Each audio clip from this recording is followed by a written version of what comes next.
No, you have a scariest performance guy. Oh, yeah, I have a scariest performance. I'm terrified for my dude, Christian Kirk. Absolutely terrified. Wasn't that into him this year anyway, but he'll always be my dude because he was my dude for many years. Right. And I just want to see him flourish, and he did anything but in week 1. In fact, I would say he was the anti-flourish. He was really, really bad. He got replaced by Zay Jones to some degree, to all degrees. Yeah. Zay Jones was literally the number 2 wide receiver, which is not a real thing, I didn't think. I did not see that as a plausible outcome.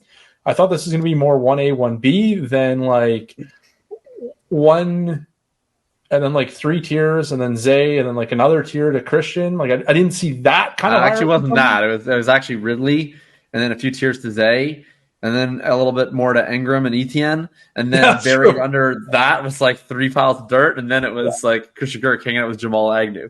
Yeah, it was rough outing. I'm very worried that this could be the norm going forward. Like I don't know that this was a 1 week strange thing that happened. Well, I think this is a 1 week strange thing. I think 1 catch for 9 yards is a 1 week strange. Well, thing. yeah, I mean the role. Like I don't think that him playing. Oh, the role's the thing. Spot. I mean, the role was the thing in the preseason where he was coming off the field in 3 wide receiver sets, and at the time, I was just like, I don't really believe it.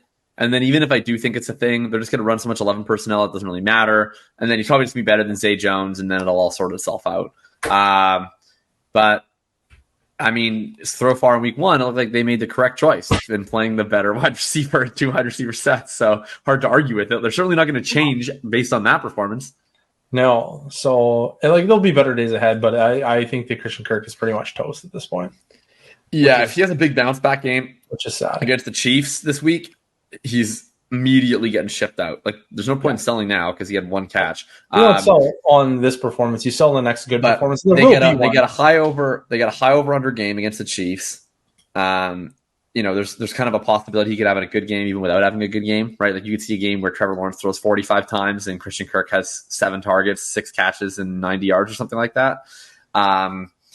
Yeah, he's the next good game he has, and I really hope it's soon before people bake this in as a new baseline. Like, ideally, it's a good game this week, and there's somebody in my leagues that's like, oh, that was just a blip. It's fine. Yeah. And then we're unloading him really aggressively. It's rough. Yeah, I thought there was like a total possibility that Calvin Ridley would just alpha everyone. Which is what happened. But I definitely thought that Christian Kirk would be the least hurt of the other 3. Yeah, I thought there was certainly not a chance that Calvin Ridley was just the mega alpha and everything was awesome for him. I just didn't think that Christian Kirk would be like a leftover. Yeah, I mean, in hindsight, and I'd actually made this case in a pro Ridley way, and I didn't necessarily carry it over to my Kirk stance because I still was drafting Kirk. But I was like, part of this was a Lawrence Bowl case and part of this was a Ridley Bowl case where I was saying, like, isn't it kind of a coincidence how now people are looking at Ridley and they're saying, actually, there's kind of some target competition. Like, all these guys were good last year. And it was like, well, when you have 3 players in the same year have the best season of their career, like, we should probably say it's not on the players, right? Like, it's probably on the quarterback and the scheme for kind of dragging these players upwards out of mediocrity. And to me, that was the bull case for like, actually, Lawrence is really good because his weapons are probably worse than we realized because he just kind of made them look better than they had been. Yeah. And then for Ridley, it's like all these guys were kind of better than they'd been. None of them really separated. Like Kirk only had like 11 more targets than Zay Jones last year. Yeah. But then when I took that like lens off, I was just like, yeah, but the other guys are going to get hurt more because Kirk's just like better than these bums. But I guess he's not better than these bums. Yeah, I certainly didn't factor in that Zay Jones might be the preferred option to Christian Kirk. That was not in my range of outcomes when I looked at Christian Kirk this year. That was not even a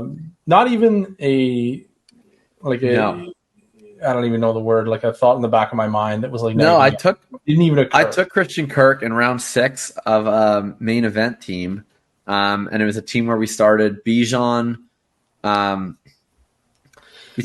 Bijan, Waddle, Mahomes, Brees Hall, and then Cup. So we were like really, really thin at wide receiver through 5. We only had Waddle.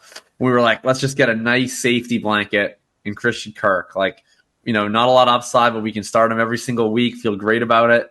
We ended up getting some hits. We got Pittman in the 8th there, but the Kirk, like, he's immediately he's going to start this week for us because the Chiefs. And after that, you fail this week, you're on the bench, boo. Yeah. And again, like, this, for everyone listening, remember, this is week 1. Like, we don't know if this is going to carry on. I think Devonta Smith will. had 0 receptions in week 1 last year and wound up being one of the biggest risers in Dynasty. Yeah. So, like, weird things can happen, and we don't know for sure, obviously, in 1 week to overrule our priors, but that's why this is a scary performance.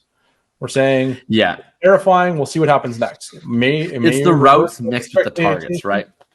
Like, the routes are them being like, we value Zay Jones more, and then the play is like, Zay Jones is better. So it's tough when those things combine. Yeah.